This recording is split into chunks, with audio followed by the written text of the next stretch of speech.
Bonjour, je m'appelle Jean-François Caron, je suis maire de Los-Angeles, une commune minière de 7000 habitants dans le nord de la France, territoire qui a été beaucoup marqué par l'industrie et qui a vécu l'arrêt de beaucoup de nos activités.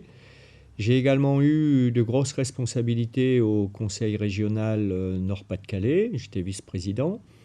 Et je dirige actuellement au niveau national, au niveau français, la Fabrique des Transitions, qui est un regroupement de 350 organisations qui se mettent en réseau pour accélérer la nécessaire transition dont nous avons besoin.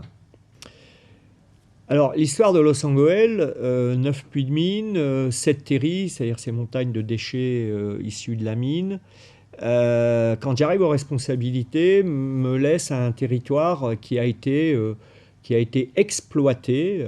Les hommes qui mouraient à 50 ans de la silicose ou des accidents du fond, donc espérance de vie très faible, les paysages qui ont été détruits, les pollutions multiples, qualité de l'eau, qualité de l'air, le modèle économique, puisque 220 000 emplois mineurs ont été perdus sur l'ensemble du bassin, avec donc des taux de chômage extrêmement importants et un modèle de pauvreté généralisée. Et peut-être encore pire, une population qui se sent déclassée, qui ne se sent plus faire partie du 21e siècle, parce qu'on lui a demandé d'être courageuse, d'avoir des bras et pas d'apprendre plusieurs langues, d'être agile, voilà. Alors, dans la stratégie que j'ai développée au niveau de la ville de Los Angeles, c'est d'abord parti d'un travail culturel sur qui nous sommes. Nous n'avions plus de projet d'avenir. Et par contre, ce que nous avions, c'était notre histoire, notre mémoire collective, nos valeurs, la simplicité, le sens de la fête, la solidarité entre acteurs, le courage au travail. Et comment cette histoire-là, elle nous fonde, comment elle nous constitue et qu'elle nous donne des armes. Alors bien sûr, il y a dans cette histoire des choses difficiles, mais il y a aussi des choses qui sont des points d'appui pour entreprendre. Et donc on a commencé, avant même de projeter une vision nouvelle de la ville, on a commencé à travailler cette question-là. On est venu de Pologne pour certains habitants, pour d'autres du nord de l'Afrique.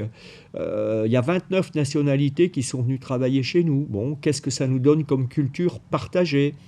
On a vécu 2 siècles de lutte syndicale, de combats ouvriers, de grandes fêtes collectives. Comment ça nous aide à affronter l'avenir? L'idée était finalement de retrouver de la confiance en nous, de l'estime de soi. Et d'ailleurs, dans la foulée de ce travail, quelques années plus tard, j'ai porté le dossier d'inscription du bassin minier au patrimoine mondial de l'UNESCO. Nous avons été inscrits au patrimoine mondial en 2012 et nous étions le premier bassin minier classé au monde. Il y avait eu des monuments, mais pas encore de bassin minier dans sa globalité.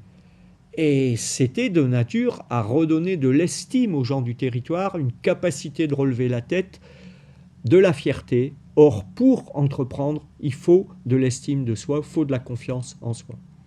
De ce travail-là, on a, à l'occasion d'une révision d'un plan d'occupation des sols, enfin, une approche d'urbanisme, on a travaillé ce qu'on a appelé le projet de ville. Et donc, on s'est mis à travailler par quartier, avec les agriculteurs, avec les commerçants, avec les jeunes, pour essayer de définir quelle analyse on faisait de notre ville et quelle vision on avait envie de porter. Alors, on n'a pas dégagé une vision comme ça d'une idée magique qui serait venue. Par contre, on a identifié toute une série de points faibles qu'il nous faudrait traiter. Par exemple, la qualité de l'eau était totalement déplorable, alors on s'est mis à récupérer les eaux partout dans la ville pour réutiliser les eaux de pluie et améliorer la reconstitution de la nappe phréatique. On avait des maisons qui étaient des passoires énergétiques parce que le charbon était gratuit jusque-là. C'est le charbon devenant payant, eh bien, on a fait un effort gigantesque sur l'éco-construction des logements, l'éco-rénovation des logements, avec aujourd'hui comme résultat le fait qu'à peu près 10% de la population vit dans des logements qui consomment presque plus d'énergie, donc beaucoup, beaucoup moins cher pour des gens qui sont pauvres, ça compte. On a fait 15 km de trame verte, on a interdit les produits, les pesticides, pour que les oiseaux, les papillons, la nature reviennent dans la ville. On a entamé un travail avec les agriculteurs pour une transformation d'agriculture pour un modèle plus local et une agriculture plus biologique. Et dans un an et demi, nous aurons à peu près 40% des surfaces agricoles de la ville transformées par ce nouveau modèle beaucoup plus respectueux de l'environnement. On a eu le déclenchement d'un plan solaire, on a multiplié les surfaces solaires, mais on a fait un plan solaire avec les habitants qui fait qu'après avoir eu la première église de France intégralement couverte de capteurs solaires, les habitants, 120 familles, ont mis leurs économies dans une société économique avec la commune. Et aujourd'hui, on a fait toutes les salles de sport, toutes les salles culturelles. Et maintenant, on commence à traiter les toitures d'habitants. Ce qui fait qu'à la fois, on produit des énergies renouvelables, mais on reproduit de la fierté parce qu'on est à la pointe du solaire en France. Voilà, ce sont des exemples de résultats. Il y en a beaucoup, beaucoup. Je n'ai pas le temps de le démontrer ici plus avant.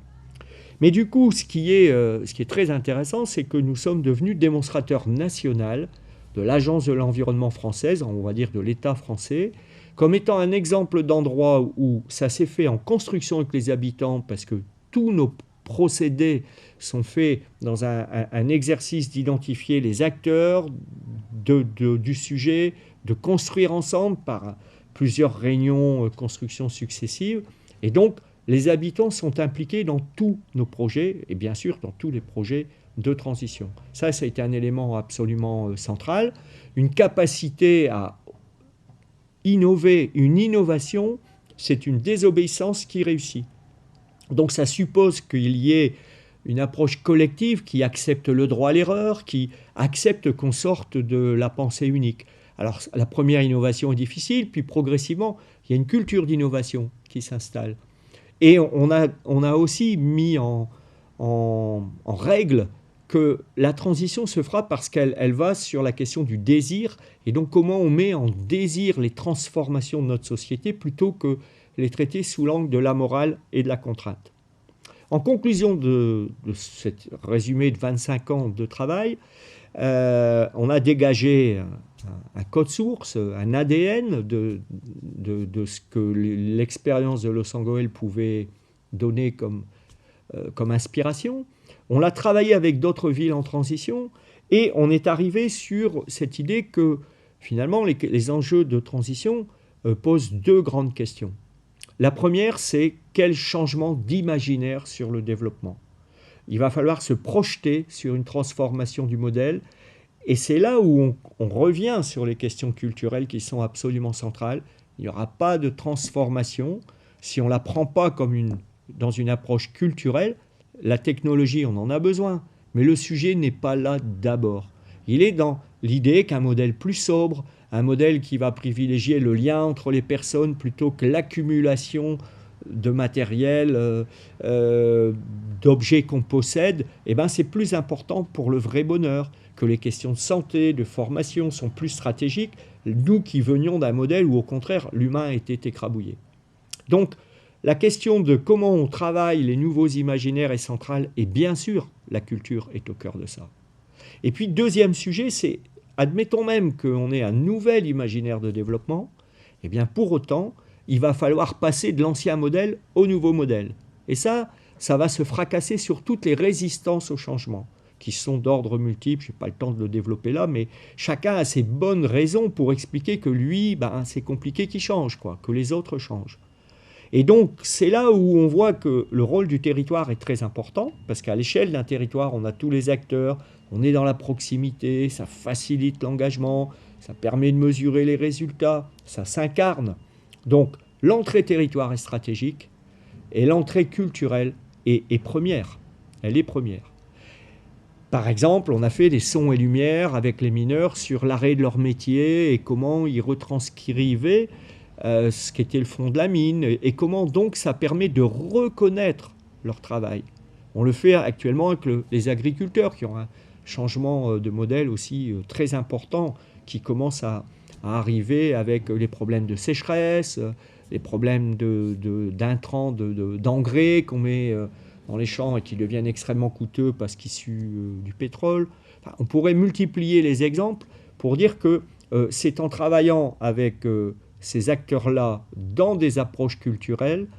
Par exemple, on collecte la mémoire, je dis, on fait des sons et lumières, on crée des comédies musicales, on fait ce qu'on appelle une mise en récit de la transformation de notre territoire. Pas au sens d'un slogan publicitaire, au sens de racontez-nous, vous, chacun, de où vous êtes, comment ça se passe pour vous, comment vous vivez ça, ce que vous faites aujourd'hui, comment vous pourriez aller plus loin. Et cette mise en récit collective, elle est extrêmement puissante pour embarquer et amener les acteurs dans une conduite de changement collectif, parce qu'on change beaucoup mieux individuellement si autour de soi, ça change. Ça, c'est donc très important.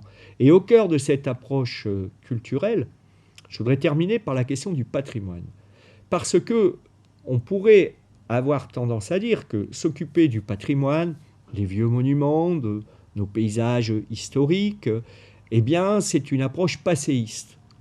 Moi, je pense au contraire qu'on doit s'appuyer sur ce qui nous a constitué, les signaux de l'architecture, mais même dans un autre domaine, les anciens sites miniers, la fosse à Los Angeles, c'est la fosse du 11-19, c'était le nom des puits, les grands terris qui ont émergé sur Los Angeles, eh bien, les conserver permet de dire on reconnaît l'histoire d'hier, c'est nous, quoi. Ça a été fait par les mineurs.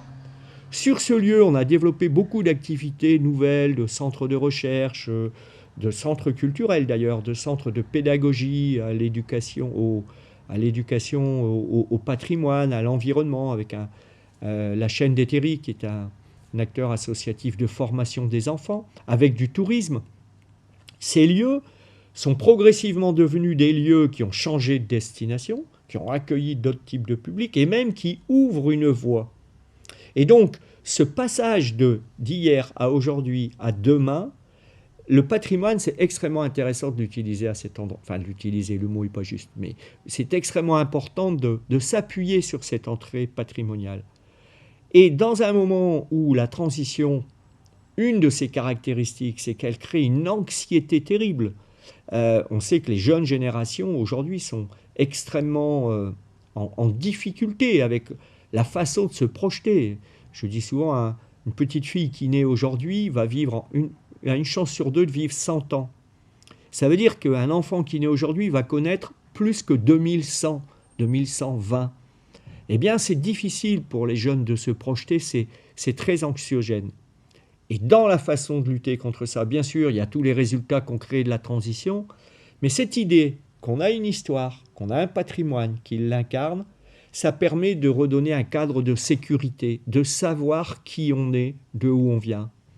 Et je dirais, pour conclure, pour mes dernières phrases, que tous les peuples qui ont coupé avec leur culture, les Amérindiens en Amazonie, les Esquimaux dans l'Arctique, et on pourrait en citer beaucoup, ce sont des peuples qui partent en dérive parce qu'ils sont plus arrimés à leur histoire et à leur culture. Et quand ils vivent des transformations de leur modèle de vie, eh bien, ils sont comme des fétus de paille sur une rivière. Ils sont emportés parce qu'ils ne sont plus structurés par leur propre histoire.